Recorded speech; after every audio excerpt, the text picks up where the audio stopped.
Good afternoon. This is an abbreviated midday news package. I'm Shane Masters. And we begin with sports. Jamaica will continue its hunt for medals during today's afternoon session at the Olympic Games in Paris. Rachel Clayton and Cheyenne Salmon will carry the nation's hopes in the women's 400-meter hurdles final. Akelia Smith will also push for a podium spot in the women's long jump. Meanwhile, Jamaica women's 4x100-meter relay team will have a shot of a medal after progressing to the final of that event during the morning session. Meanwhile, the men's team failed to make the final for the first time since the 2004 games.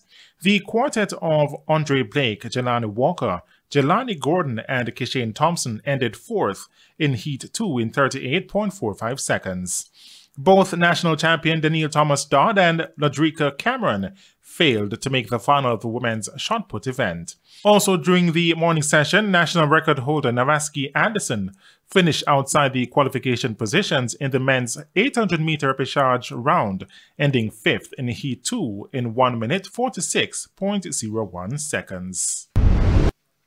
On the local scene, the Jamaica Public Service, JPS, says as at August 6, power supply to over 16,000 customers across the island has yet to be restored. This just 4 days away from the Office of Utility Regulation OUR directive for full restoration of service to customers affected by Hurricane Beryl by August 12. The OUR says the Light and Power Company reported that it is on track for the restoration in all parishes with a delay beyond August 12. Only in southwest St. Elizabeth, where there are inaccessibility issues. JPS has also committed to restoring priority areas identified by the National Water Commission so that water can be returned to communities. The OUR is urging customers to contact its Consumer Affairs Unit if there are discrepancies between JPS's schedule and their experience. If the JPS fails to comply with the OUR's directive within the time specified, the company will be liable to enforcement action pursuant to Section 9 of the Office of Utilities Regulation Act. In the meantime, there were more protests in St. Elizabeth as residents continue to lament the difficulties they've been experiencing living without electricity. Residents of Parity District blocked the Crane Road leading from Barbary Hall to Black River. Now, despite appeals from the police and firefighters, the residents were adamant that they were in urgent need of electricity. Me want justice for get back light. Me a JPS pay bill customers 25,000 after hurricane. Wherefore? A thief me for got thief and me can't get light. Me picking it for berry, me can't get light. What me a go do, me can't get water. 2 men are now in the hospital after the truck they were traveling in went over a precipice between Friendship Gap and Grandy Hall on the Junction Road in St. Mary yesterday afternoon.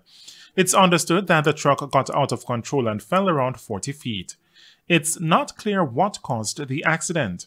However, MP caretaker for St. Mary Eastern, Lorraine Ferguson, says his repeated calls for the road to be fixed has fallen on deaf ears. There's something about the road because it's in a state of disrepair, and I might be next. You might be next. We don't know who will be next, because if you are driving along the road and some vehicle is coming in the opposite direction and you swerve slightly, you go down the gully. This road is good, you know, but it terrain kind of one way, but if you can set it, that's it work. It can work, man. Just stick out the plan and do it, man.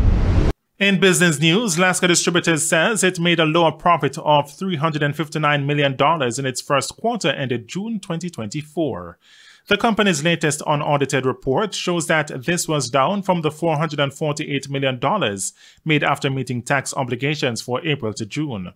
Alaska Distributors says this was due to disruptions to certain high-volume and high-margin categories, along with a rise in operating expenses.